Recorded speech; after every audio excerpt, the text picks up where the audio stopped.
Hello there, Big Benedict here. We're playing God of War 1 on God difficulty, and this is my guide and walkthrough. We're currently on part 5, the docks of Athens. So after we allow Kratos to do his fucking, then we will go up the ladder and we'll take a save for ourselves. And we're going to be meeting up with a lot of new enemy types. The first one is going to be the Legionnaires. And these guys are incredibly quick. If you play this game, you will find that the combat and just the whole speed, like the tempo of it, is incredibly fast. Kratos has a great role. I really like the role in this game because it's fast as well, and it covers a lot of ground. And I really like the sound effect that it has too. But when you come up here, you're going to run into the Legionnaires. We're going to be dealing with 3 mobs of them. You don't have to kill them if you don't want to, but I'm one of those people that I have to kill everything, otherwise I feel bad. But these guys, yeah, they what they do is sometimes when you knock them over, they will as they're getting up, it's actually an attack. It's a jumping attack, so they're grounded, and then they get to their feet, and then they just attack in like the same frame, seemingly.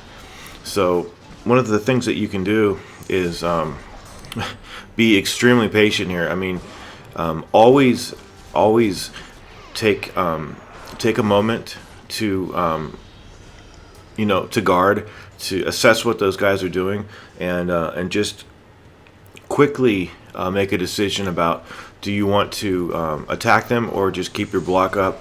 You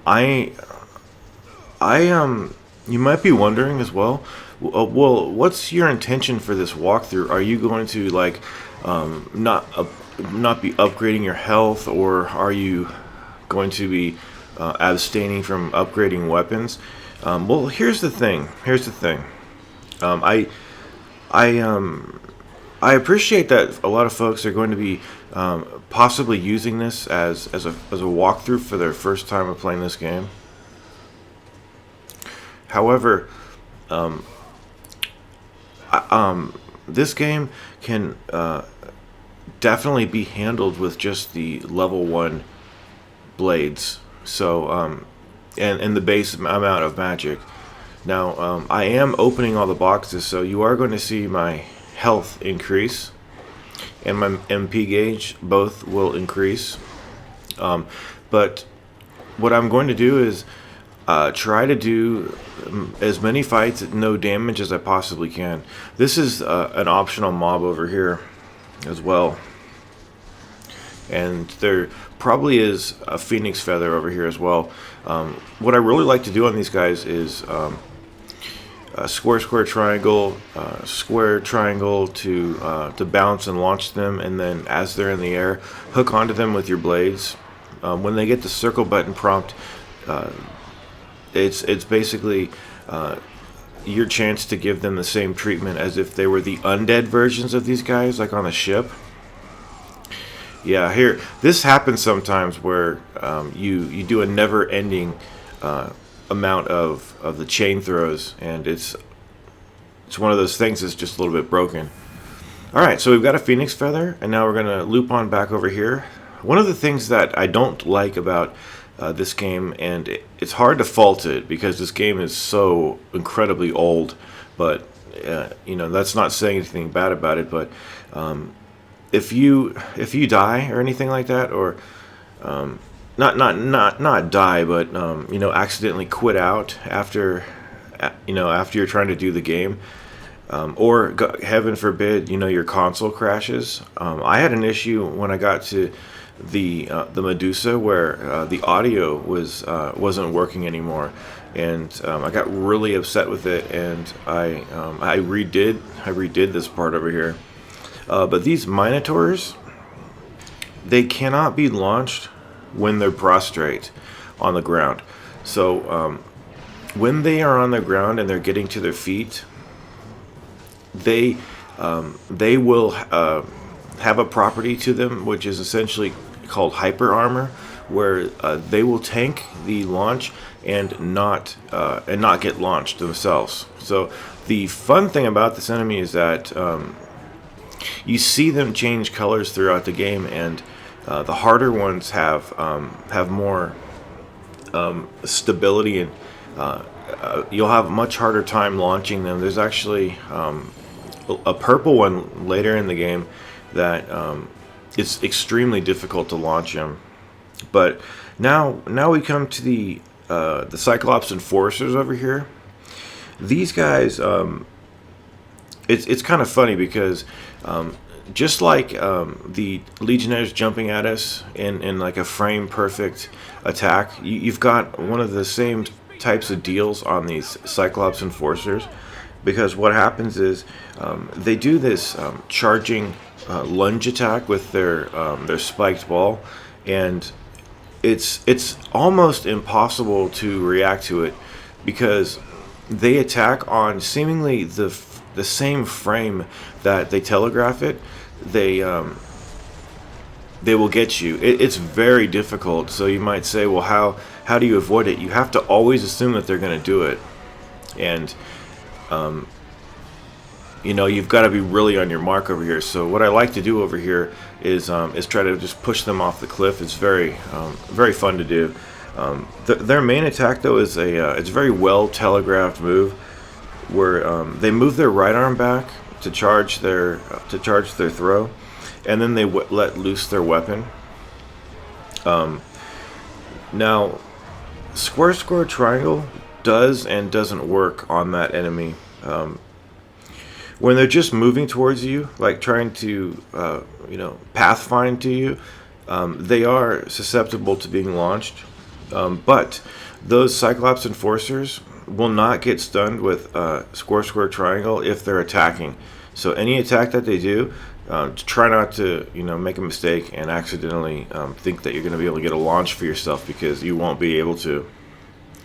But getting back to that thing that I said about the saving, when I was doing my no upgrade run, I got to the clones. I beat Ares 1, and I'm going to be beating Ares 1 on this walkthrough as well, with just the base. I think the base weapon and the base HP. I'm pretty sure that's what we're going to do. But in God of War 3 had a system where you went to the save halos, and then it also had a backup autosave. So I really wish this game had a backup autosave in case the game crashes or it has technical problems, because games are they sometimes break, so it's kind of disappointing. But now, and I can't stress again how fast the enemies are in this game. But you're just as fast. You're more than capable of doing this. But anyway, approach the little raised step there. Talk to Aphrodite, and then what we're going to be doing with these Gorgons is that we're going to be very careful to block, because their tail swipe and their little charge at you is incredibly fast. It's very, very difficult, and they can hit you off of the screen. They can start their attack off screen and just go to you. You don't have to even put them on there. And again, I can't understand or wrap my head around how fast exactly this game is. It's absurdly fast, but that is definitely not a bad thing. But you've got to be really careful when the Medusas are prostrate and they're getting to their feet, or their tail in this case. They will slide away and then retaliate with a very quick, nearly frame perfect attack at you. So the nice thing about it is that they launch pretty well, and square triangle does a pretty good job. But the thing is that unfortunately, the launch in God of Wars, it has always not done what I think that it is supposed to do. There are no instances in any God of War where I can press and hold down the triangle to do the launch and have it work in my eyes properly, because it's just incredible that and the reason why is because I'm holding down the triangle, you know, being vulnerable for a time, and it flat out, he just stands there. He does not do the launch. It's so frustrating. But you've got to really be careful of her when she's off screen, and just keep your guard up. And after she's done, we're going to be using. Did you see how fast that was? I told you it is so fast.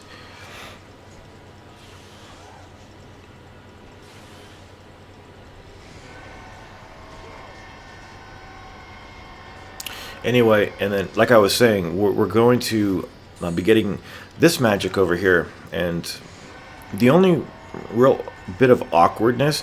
This is an admittedly small room. I mean, for this fight, it's nice, but you're gonna have large creatures coming in here. The minotaurs, or excuse me, the minotaurs,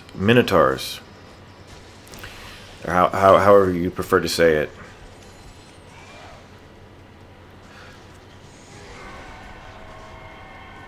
Oh, did I also mention that some people are going to be playing this game for the first time, and they may not know exactly what the combat role is in this game. You always have to be pressing square when you do your roll. That will give you a little boost, and it will give you more distance, and it's better for defense.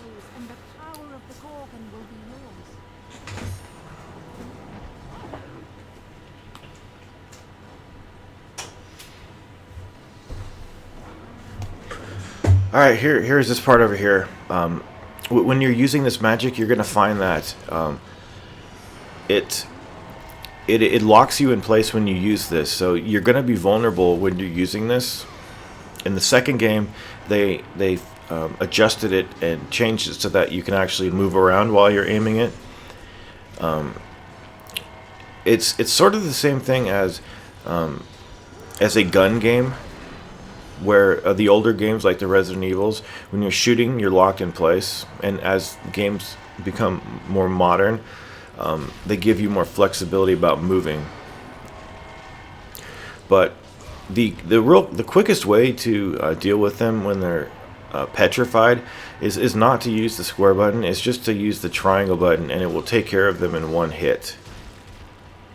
You can also use the magic too, but at this point, my blades are at level 1, and my HP and MP gauges are the same as when I started the game. And if I make any changes, I will note it in the video. So we're just going to come over here and deal with a few more of the Legionnaires. This is a good strategy to deal with these guys too. Just launch them and continue to throw them. You can't select your target when you're throwing enemies. The game, however, does throw it at whoever is basically in front of you. And that's about a wrap. That was part 5, the Docks of Athens. A great part of the game, because you're introduced to so many interesting enemies. I mean, it's kind of sad to think what the franchise ended up being. You know, fighting nightmares and a whole bunch of revenants and all that garbage. Unbelievable. Take care.